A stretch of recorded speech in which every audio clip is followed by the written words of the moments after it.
안녕하세요. 안녕하세요. 육아방 잔소리쟁이 안유미 원장. 수다쟁이 최미영 원장입니다. 이제 점점 추워지는 겨울철에 추운 것뿐만 아니라 이제 코가 문제되는 애들이 네. 많거든요. 코를 계속 굴쩍거리는 애들도 있고, 그리고 코가 막히는 코가 애들도 막히도 있고. 있는데 자다 보면 또 코피가 터지는 네, 애들이 코피 있단 때문에도 말이에요. 많이 오죠, 많이 하는데. 오죠. 심한 애들은 뭐 세수를 하면서 코만 건드려도 이거 난단 말이에요. 이게 왜 이렇게 코가 많이 나게 그 될까? 엄마들이 그걸 보고 막 너무 놀라는 거예요. 우리 아이가 큰 병이 생기지 않았나, 너무 허약해지지 않았나. 그래서 이제 이비인후과 가서 이제 혈관이 약하다니까 혈관이 혈관 이게 찢기고? 찢어지기도 네. 하고, 아니면 뭐 보약이라든 영양제를 먹이게 하는데, 이것도 사실 한의원에 가서 아예 체질을 보면서 제대로 먹이면 좋긴 한데, 또 네. 보통 이제 시중에는 건강식품이 많다 보니까 그리고 홍삼을 먹으면 코피가 나아지는 게 아니고 갑자기 두드러기가 나기 시작했다고 그렇죠. 얘기하기도 예. 하더라고요. 그게 왜냐면 항상 저희가 코피를 설명할 때 물컵에 물을 말하거든요. 그러니까 물이 찰랑찰랑해서 이게 넘치는 거란 말이에요. 네. 열이 차서. 그러니까 그 부축인 거죠, 홍삼 같은 것들이. 예. 우리 몸이 건강하려면 항상 머리는 서늘하고 배는 배는 따뜻해야 되는데, 네. 머리 쪽에 열이 자꾸 뻗치다 보니까 코피가 터지는 건데,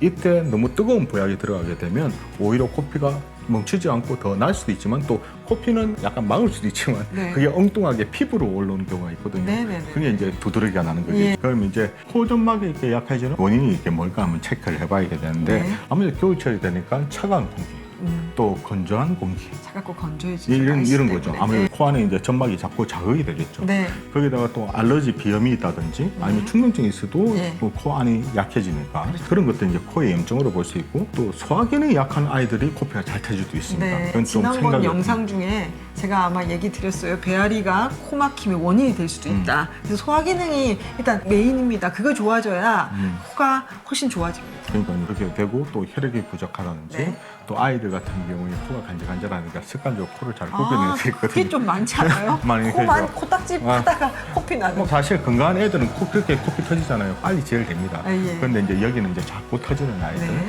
그 외에도 뭐 비중격 질환 같은 경우에도 네. 그런 수가 있거든요. 네. 그래서 이제 그런 식으로 해서 점막이 약해지기 때문에 원인이 되지만, 저번에도 말씀드렸다시피 저희가 한방적에서는 제일 중요한 원인을 상열하안으로 봅니다. 위가 뜨거워지고 아래가 차지는 증상이죠. 자꾸 열이 위로 사로 뻗치게 되는데, 네. 이제 그런 것들이 대부분 이제 먹거리라든지 네.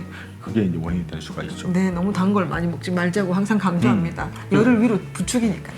특히 이제 저희가 항상 단 음식 자체가 그 속에 열이 자꾸 뭉치게 만들게 되고, 열은 또 뜨겁기 때문에 위로 떠버리거든요. 네. 그러다 보니까 이게 머리 쪽으로 자꾸 쏠리게 되면서 도망갈 데가 없다 보니까 거기에 뿜어져 나오는 것이 이제 코피입니다. 네. 차라리 코피가 터지는 게 낫습니다. 왜냐하면 그것이 이제 열이 난다든지 머리가 아프다든지 아, 그렇죠. 아니면 피부 쪽으로 두드러기가 난다든지 맞습니다. 이 나오거든요. 코피로 터지는 그 열이야말로 이제 분산이 된 건데, 이게 머리로 가든지 고열이 되겠죠. 그다음에 피부로 가든지. 그래서 예전에도 이제 저희가 고열 감기를 앓을 때 네. 애들이 코피가 터져버리게 되면 네. 열이 저쪽으로 꺼지는 경우도 사실 많거든요. 맞습니다. 그래서 이제 열이 뻗치기 시작해서 코피도 안 나는 애들이 잘못하면 열이 너무 나서 열성 경기를 하는 경우도 봤습니다. 그렇죠. 네. 그래서 이제 그게 사실 코피가 나는 게 좋은 게 아니다. 그래서 이제 그런 경우는 저희가 어떻게 해야 되냐? 코 혈관 자체가 약할 수가 있거든요. 네. 그래서 이때는 아이들을 코를 풀 때도 세게 풀지는 않았으면 좋겠어요. 네, 깜깜하니까 그죠? 막 흥흥하고 세게 엄마도 엄마 세게 풀어라 뭐 그러면서 코피가 터지는 경우도 있고, 네. 그 아까 코 후비는 습관도 좀 고쳐야 합니다. 아, 맞습니다. 그리고 이제 방 안의 습도를 조금 조절하는 것도 좋겠죠. 그렇죠. 습도를 조절하기 위해서는 온도를 조절해야 되는데요.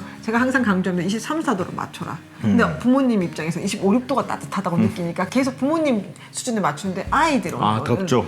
그리고 남자분, 성인 남자분들은 23, 4도에 맞추시는 게 제일 적당합니다. 네. 그리고 운동을 적당하게 하자. 네. 아무래도 이것도 자체 저번에 말씀드렸다시피 몸에 속에 열이 있는 아이들, 머리 쪽에 열이 있던 아이들 같은 경우는 머리 쪽에 이게 차갑게 뭐 얼음을 머리에 누른다든지 이게 찜질을 해서 이렇게 식히는 것이 아니라 발산을 시켜야 되거든요. 네. 그러기 위해서는 운동이 필요합니다. 그리고 인스턴트 식품을 피하고 단 음식을 최대한 적게 먹고 음식을 골고루 먹도록 하자. 이게 사실 제일 중요해요. 이게 제일 중요하죠. 근데 제일 중요하지만 어렵습니다. 음. 아이들이 인스턴트를 안 먹기도 쉽지 않고요. 또 어른들도요. 이게 몸 안에 속열을 없애야 되는데 자꾸 밤만 되면 덥다 합니다. 그런 애들이 코피도 한 번씩 터지거든요. 네.